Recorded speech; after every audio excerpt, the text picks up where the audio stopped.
Hey everyone, my name is Jake Smeester. I'm the content creative specialist for Amazon Sumerian, and welcome to another episode of Sumerian on Twitch. And in today's episode, we're going to be looking at, oops, that's not the right slide, Sumerian Updates. There's a lot of new updates. We actually just had a new release for Sumerian last night, and so we are, really excited about kind of some of the new things that are out there, and we just really wanted to talk about what is available and what this actually means for customers. So again, welcome to the show. If you have any questions, please post them in the chat room. I am monitoring right here and looking at those and want to answer anything that may or may not be relevant to what I'm actually talking about. So make sure you let me know what you're interested in, what you need to know. Okay, so again, like we mentioned, there was a new release yesterday, and so there's a lot of new stuff out there. I wanted to find the release notes. If you want to check out what is actually everything that was released, all the new bug fixes and known issues and supported VR hardware and AR hardware and all that sort of stuff, all platforms and what's supported and what is not, make sure you're checking out the release notes. Let me just show my screen. You can go here and there's a bunch of improvements, software, hardware compatibility, and all that. So make sure that you're checking that out, and because that goes out regularly. Let me post this in the chat room also to make it a little easier. Okay, and there we go. All right, so there is the release notes for this new release. All right, so the first thing that we want to talk about is what is new and what is unique. And let me look at the first thing, which is multi-select. So multi-select is the ability to actually select multiple entities in a few different places, in the entities panel, in the canvas, and also the assets panel. And so let's jump right into the editor and look at what that actually means. All right, so I'm here in the dashboard. I'm going to go ahead and create a new scene, and we'll just call this Sumerian Updates. Okay, here we go. We are loading a new scene, and it's going to be an empty scene with just a couple lights and a camera. And here we go. All right, so this is going to affect a few different things. First of all, you can select multiple entities, take action on multiple entities with a few different actions. But it changes the camera controls both for your mouse and your trackpad. I'll mainly just be talking about mouse because trackpads, of course, can be a little bit different depending on your settings. If you have a basic trackpad and however it normally correlates to a mouse, just think of it like that. Okay, so we're here in our empty scene. Let me just add in a few entities. A box. Let's do a cone. A cylinder. I'll just move these all just different spots. A sphere. Move that up. Okay, the first thing you might notice that's different is that whatever entity you have selected now kind of has this highlighted glow around it. That's actually indicating that it is selected there in the canvas. So that's part of it. And if I hold Shift and I start selecting multiple entities, you see that, first of all, they're selected here in the entities panel, but they're also being shown that they're selected in the canvas. So if I keep adding to it, they are all selected. Now notice that as I can deselect entities by holding the Control or Command button on a Mac. As I do that, you notice that the position, the gizmo or the translation handle position changes a little bit. Hello, Rohan AWS 2020. Thanks for joining. As I select these different entities, the translation kind of location moves. That's because it's really just taking the average position of all the different selected entities. So as you add selections or remove selections, that is going to move. So because I have the translation or transform handles, I really should say, I can move those around. I can change it to rotation, and I can rotate these entities. Let me get that back. You see how they're both rotating. They're rotating on their local axis, not on this center axis. That's one thing that's important to note, especially for rotation. Another way that you can multi-select is by creating a bounding box. So if I just use my left drag on my mouse, I can create this bounding box and I can select multiple entities in that way.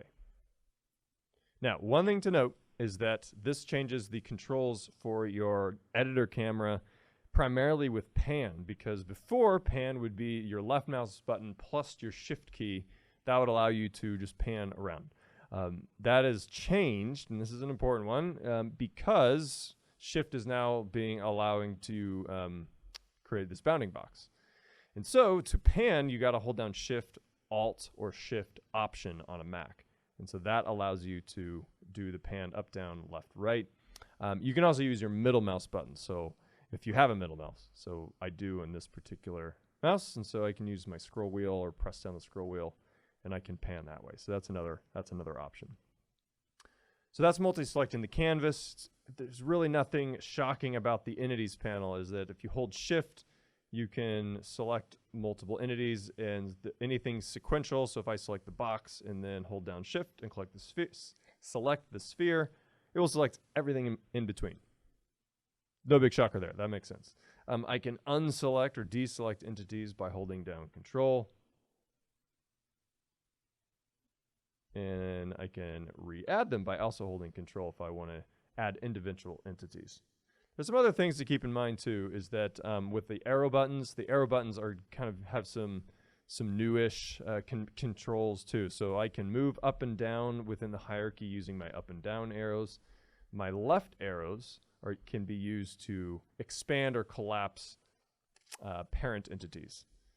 But once it's expanded, it'll just skip the child entities and jump to its sibling entity. That's one thing to note. But you can use those controls using your mouse. Multi-select is also available in the assets panel. So if you want to select multiple assets packs, you can do that. You can, as we mentioned before, you can change the translation of multiple entities. Translation meaning, I keep saying translation, which is true, but what I mean is transform, which encompasses translation, rotation, and scale. So you can change all those using the handles in the canvas. Notice, however, that the inspector panel is disabled when you have multiple entities selected. And so really what you can do, the actions that you can do on multiple entities is change the transform.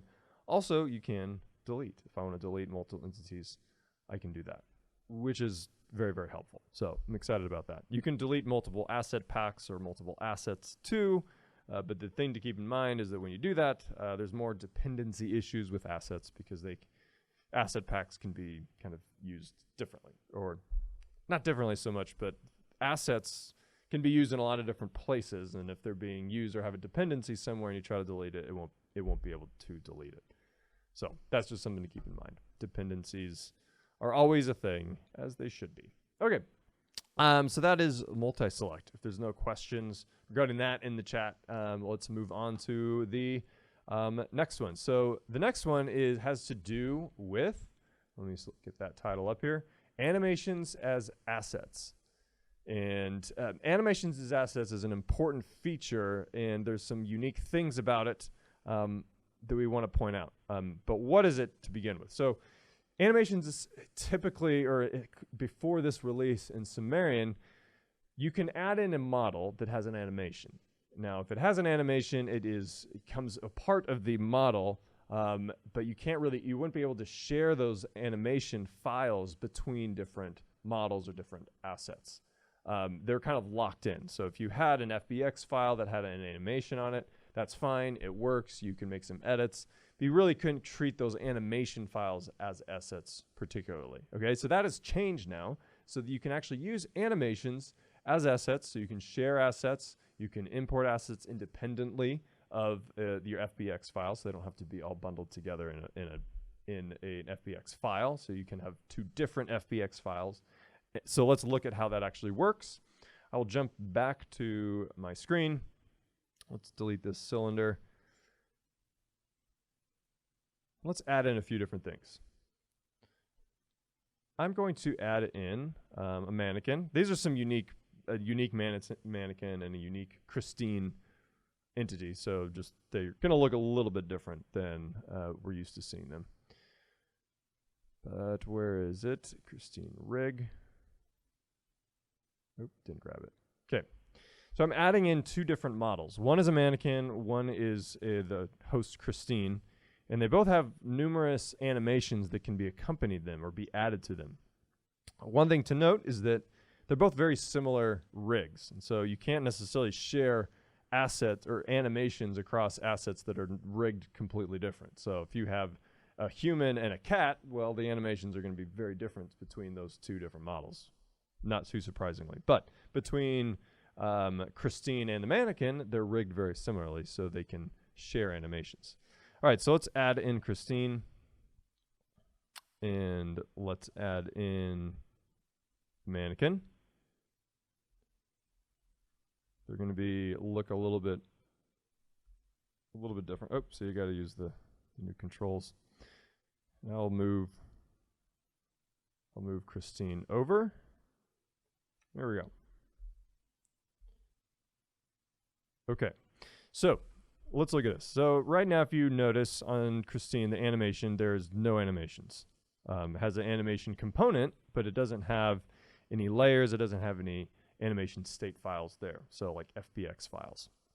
So let's do something about that. Let's add in I'm going to drag in an FBX file that's called the Christine stand idle. So it's really just an idle animation. So let's see how this works. And I want to point out there's some unique workflows that you got to pay attention to. And so I'm going to be kind of pointing out different things. And it's important when you get into like working with animations. I am not an expert in animation, so I'm going to give you a very kind of high level overview of how this works and how to approach it. But there's some very detailed documentation I'll show you shortly on if you want to learn more about it. Because animation's not a simple system. It's not a simple thing. People dedicate their entire lives to doing animation, so it's not a simple thing.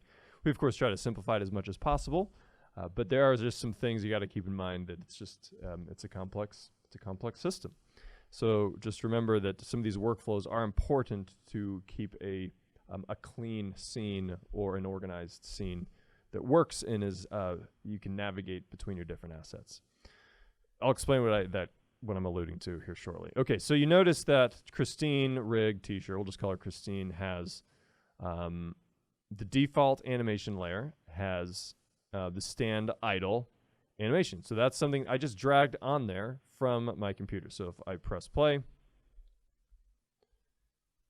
you notice that she has an animation. The mannequin does not. You see, it's still in that T pose. I should have showed you actually what Christine looks like. She would look the same. She's in that T pose, no animation, just static. Whereas if I zoom in on Christine, you'll notice that she has this. It's a subtle animation, but it is an animation nonetheless. It's an idle, so just kind of standing there, breathing in and out. Okay. When I added that animation to Christine, what happened is that it went directly into the default pack. Right? So now that it's in the default pack, I can select the mannequin and I can open up its animation component, and I can't take this clip and add it directly. I have to add a new animation state, and I'll call this stand idle. And then I can take this clip, and this is where we are sharing animations as assets. So if I do that and I press play, now they're both having that idle animation. Okay. Another thing we can do here is that let's say that I want to do something different. I want to add in a running or jogging animation. So remember how I added the directly onto the animation component? I can also just drop an animation file into my scene and then use it that way. But there are some things, again, to keep in mind. So let's look at I'm just going to bring in a run jog animation. I'm just going to drop it here in the canvas or the animation at the assets panel. And you'll see how it didn't go into the default pack. It created its own assets pack. And you see the run jog animation here. So let's go back to Christine. And so instead of stand idle, I'm going to call it run jog, this state. And I'm going to take the run jog clip and add it over here. And if I press play, Now she's doing a totally different animation, and the mannequin is remaining idle in its idle animation. Okay? All right, now there's important things to keep in mind when it comes to different layers, because once you start layering animations, this is when it becomes a little bit more complex. It's when you're trying to combine different animations. Now, one thing, there are different types of animations, and again, this is not going to be a detailed tutorial. We are going to work on creating a much more detailed interview and tutorial with people that really understand this stuff really well. They can give you some really great advice on how to approach animations. But in the meantime, let's just look at a really high-level understanding of what is going on here. When I brought in that, well, let me back up. There are two different types of animations layers. There's an override and there's an additive animation. An override layer is like the main animation. It's like the go-to animation. It's going to squash all other animations and take precedence and priority over other animations. So if there are multiple conflicting animations, the override is going to override. No surprise there. The additive, on the other hand, is going to be an animation that can be added on top of or onto another animation. So you can start combining animations. But there's some restrictions on how you kind of switch between override and additive. So notice how, remember, I added in the run jog animation, and it came in here into the assets panel. If I select that and I go over here to the inspector panel, notice how the clip type says override. When you bring in an animation into your assets panel, it's going to be, by default, it's going to be an override animation. And at this stage, you cannot switch it. You can't change it from an override to an additive. And that's just the way it's going to be. Whenever you bring it directly into your assets panel, it's going to be an override. It cannot be changed. But let's say I want to bring something in that is, I want to use it as additive animation and not an override. Well, let's look at that. So the mannequin has this stand idle, there we go. Let's add in a new animation layer. So right now it's having this stand idle. Stand idle is a very simple override animation that you can start adding on new other animations too, like other additive animations. And let's call this new animation layer, let's call it talking.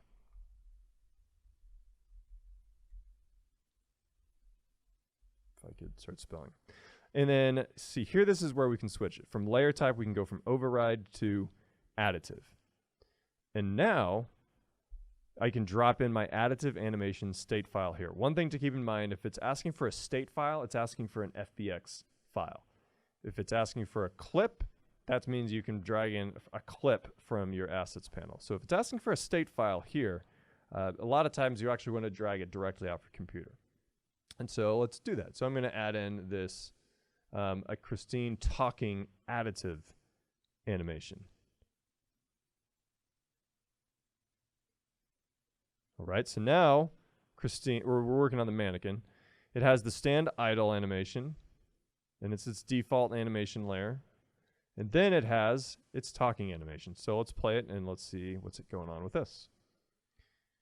Now it's still in that animation, or that idle animation, kind of staying in there, but you'll notice it's a subtle animation being added on. But you see how it's talking, it's kind of moving its head, it's bobbing around a little bit. That's the talking animation. And I've actually not tried this, but let's try adding on one more layer. Let's change it to additive. We'll call it, let's see, it is weight shift. And then it's this weight shift where it kind of shifts from one side to the other. And so I'll then drag in that FBX file.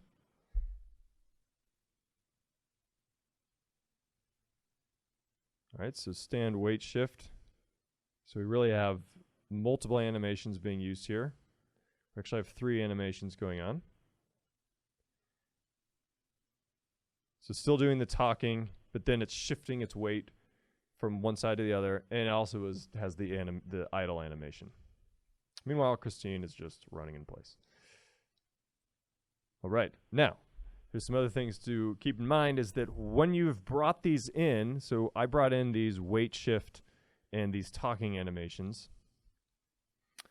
If I click on these clips over here, notice that they're additive now. This is talking. The stand wait shift is talking. The talking additive is also additive. If I wanted to have an override version of that, so if I wanted to have a talking override animation, I would have to take that same clip off my computer and add it to my assets panel. So if I did that, I can drag it down here. It is going to create its own assets panel, or its own asset pack. And it looks like it's the same animation, but you see how it's actually not. And so this is where we would advise to make sure that you're keeping track of how all these different animation files, and you're renaming them inside the editor accordingly. So if I add this one directly in, I want to make sure I know that this one is an override animation, not an additive animation like this other one was. So just some things to keep in mind. Are you able to animate the face with this new system? Oh, hello, Taylor. Animate the face. I don't know if you're asking about animate the host face. That would be more with something that would require customizable hosts. So Taylor, let me know what you're asking there. It's good to chat with you, my friend. Yes, I mean, so if you're talking about just like models with facial animations, yes. That's a good question. I will have to look into. I mean, as I know right now, we haven't opened up the hosts to be able to animate their individual faces. So I believe the answer is not yet. But let me get a definite answer on that. That's what I think is the right answer. Good question. Okay, so some things to keep in mind is that there's these different workflows as you're adding in different animations into your scene. It can get a little bit complex if you're just adding a bunch of different animations to your scene, and if you're not keeping track of which are additive and which are not, that's just something to keep in mind as you're approaching and starting to use animations as assets. We went to a pretty. Let's click on the animation here. We created a lot of. There we go. We went to some pretty great lengths to create some much more in-depth documentation than there was before. So let me just post that in the chat room. And with that, like this goes into a much more in-depth detail on how to approach animations as assets. Okay, so that is one other thing, and I think we've covered that. If you have any questions, please let me know in the chat room. If there's anything that I've not covered that we need to. Oh, deleting, one thing I mentioned is that if you want to delete something, remember, cannot delete talking override because at least one other object depends on it. So that's just something to keep in mind, is that deleting, and actually, now that I think about it, I didn't add that in there. Okay, so that is something that I myself would need to look at. But there's some documentation in here in terms of how to delete and work with dependencies, which is another important thing. Okay, so we've covered all that. I'm not showing my screen. Let me go back to showing my screen. And now we'll look at one other thing that is actually not a feature update, but is a new article that we've released. Now, this is actually a really exciting one. So my friend and colleague Leo Chan has put together this tutorial that's called Create Free Floating Text on Surface Textures in Amazon Sumerian. What does this exactly mean?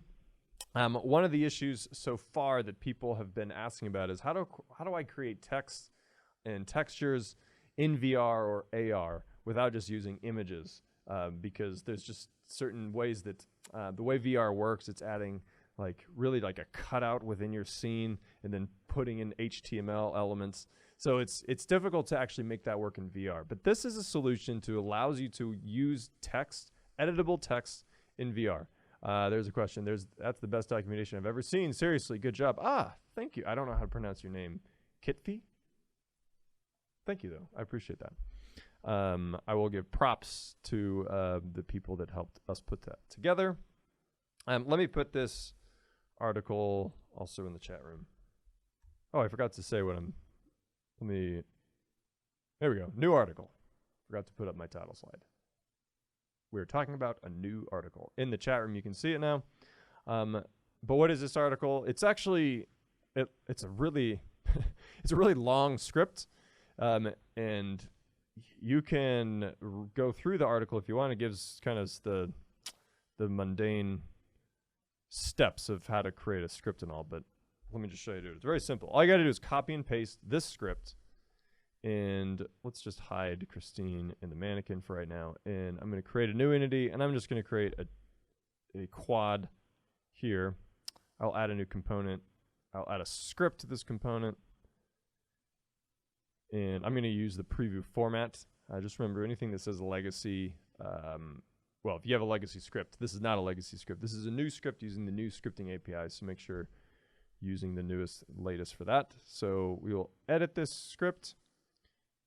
There's nothing there, and I'm just going to copy and paste that very long script that we had. And once we do that, you see the quad has a bunch of properties that we can now edit. Now, if I press play, the best way to do it is actually to do it in play mode. See how it says surface text right there? That's because the background opacity is set to zero. So I can change the text color to be red or whatever I want. I can change the background color to be, do something like that. Bring up the opacity there. And you can actually, change it live. So you can say this is live text on a texture, okay? And you can do the different alignment. There we go. I didn't actually change anything. So you can do different alignment however you want, and there's different font families available. I will go, I need to stop this. If you want to use different fonts, let me show you just how to do that. So we'll actually go into the script and edit it, and then where is there? It's in here somewhere. Okay, so there's different font families you can choose from. So type those in there, you can change it around. So if you want to use Arial, we can do that. Remember, you do have to press play to see those changes. Okay, so it's a really useful, helpful script that is now available. So if you want to create text, really useful for inside VR or in AR experiences.